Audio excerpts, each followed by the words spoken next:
गोरखपुर में कल देर शाम पहुंचे जगत गुरु का जगह जगह धूमधाम से स्वागत किया गया। इस दौरान जगत गुरु सीधे गोरक्षनाथ मंदिर पहुंचे, जहां पर उनका विधि विधान से पूरे मंत्रोच्चारण कर उनका स्वागत किया गया। उसके बाद आज गीता प्रेस पहुंचे जगत गुरु शंकराचार्य विदुशेखर भारती ने गीता प्रेस का भ्रमण किया। गीता प्रेस के मशीनों की छपाई व गीता सार हाल का भ्रमण भी किया। इसके साथ ही वहां बैठकर उन्होंने मंच से गीता का मतलब समझाया, गीता की पुस्तकों व उसके सार को समझाया। गीता प्रेस की पुस्तकें खासकर कल्याण को रोज पढ़ना चाहिए, जिससे हिंदी की शुद्ध भाषा का ज्ञान हो सके।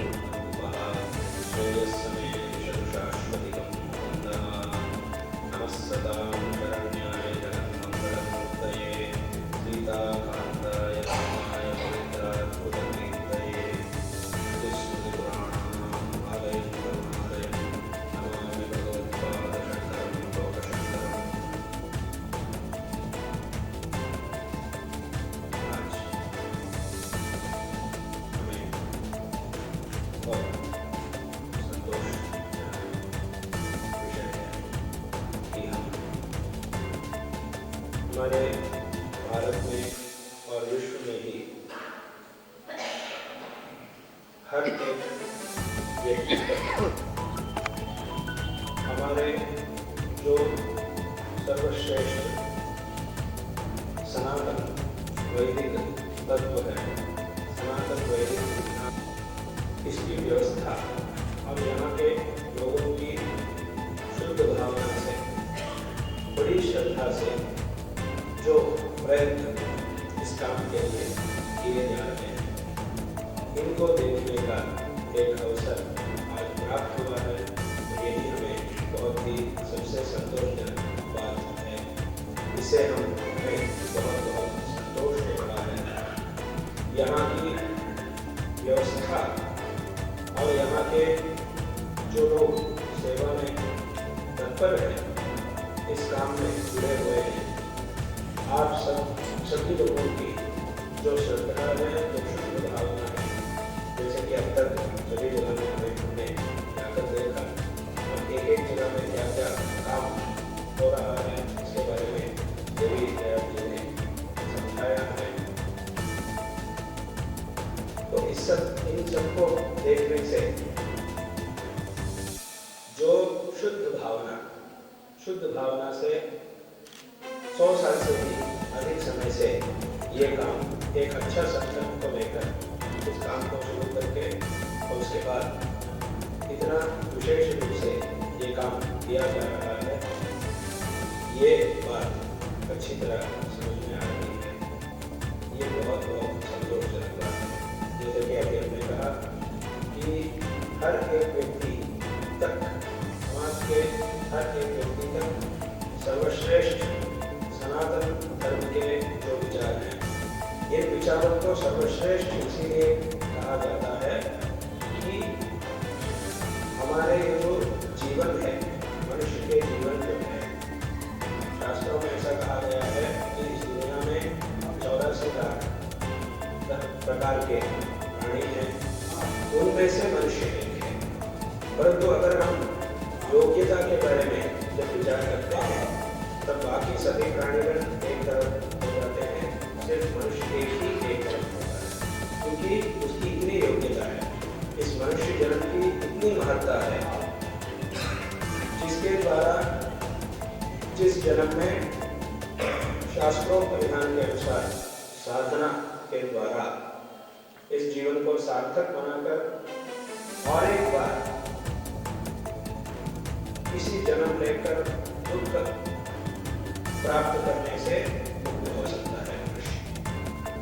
अगर इस जन्म में हम अच्छी तरह साधना करेंगे, साधना के मार्ग में आगे बढ़ेंगे, तो इस जन्म में हो या इसी मार्ग में आगे बढ़ते हुए अगले जन्म हो या कुछ जन्मों से, जैसे कि गीता में भगवान ने कहा, अनेक जन्म संसिद्धं ततो याति परां बहुनां जन्मनां ज्ञानवान् मां प्रपद्यते, ऐसा भगवान ने गीता में कहा।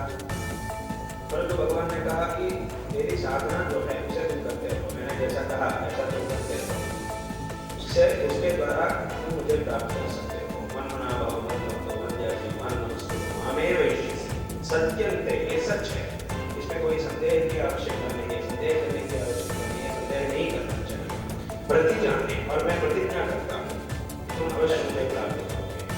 मेरा काम जो है यदि साधना जो है उसे तुम करते रहो तुम अवश्य मुझे प्राप्त कर सकते हो। ऐसा भगवान ने स्वयं आदेश दिया। सर्वधर्मान् परित्यज्य मामेकं शरणं व्रज अहं त्वा सर्वपापेभ्यो मोक्षयिष्यामि मा शुचः। आरंभ में भगवान ने कहा चोरस्यानं चोरस्त्वं प्रज्ञावादांश्च भाषते। ऐसा भगवान का उपदेश का प्रारंभ होता है। जिस बात से शोक नहीं करना चाहिए उससे तुम शोक कर रहे हो, ये ठीक नहीं है। ऐसा भगवान ने शुरू किया। क्यों शोक नहीं करना चाहिए इसके बारे में भगवान ने विस्तृत रूप से उपदेश दिया और अंत में कहा कि मां शोक मत करो। इसीलिए जो शोक का कारण जो है ये इसको साधना के द्वारा मिटाकर तुम मुझे प्राप्त करो, ऐसा प्रयत्न तुम करो। और ये सभी प्रयत्न जो है ये सिर्फ मनुष्य के द्वारा ही किए जा सकते हैं और किसी को भी इसका ज्ञान तक, और जो भी मनुष्य के अधिक जो भी प्राणी है जो भी जानवर है उनको इसका ज्ञान भी प्राप्त करने की योग्यता नहीं है। मनुष्य को तो भगवान ने विवेक दिया, ज्ञान प्रदान किया और एक अच्छा शरीर की शक्ति भी मनुष्य के पास है। क्या अच्छा है क्या बुरा है उसको जानने का विवेक भी मनुष्य के पास है। ऐसी योग्यता मनुष्य के पास है और इस मनुष्य जन्म में भगवान की कृपा से हम साधना के द्वारा इस जीवन को सार्थक बना सकते हैं।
जनों का अतिशय सौभाग्य है, बड़ा भारी सौभाग्य है कि स्वयं भगवान इस रूप में मूर्तिमान होकर हम लोगों के सामने पधारे हैं, हम लोगों को दर्शन दिए हैं। ये गीता दृश्य तब तक किसी ने लाके दातुन दे दिया तो भाव आया उनके मन में कि अरे भगवान इतनी छोटी छोटी बातों का ध्यान रखते हैं, हमारे दतों का ध्यान रख रहे हैं, कितनी कृपा है। तो कृपा तो हमारे देख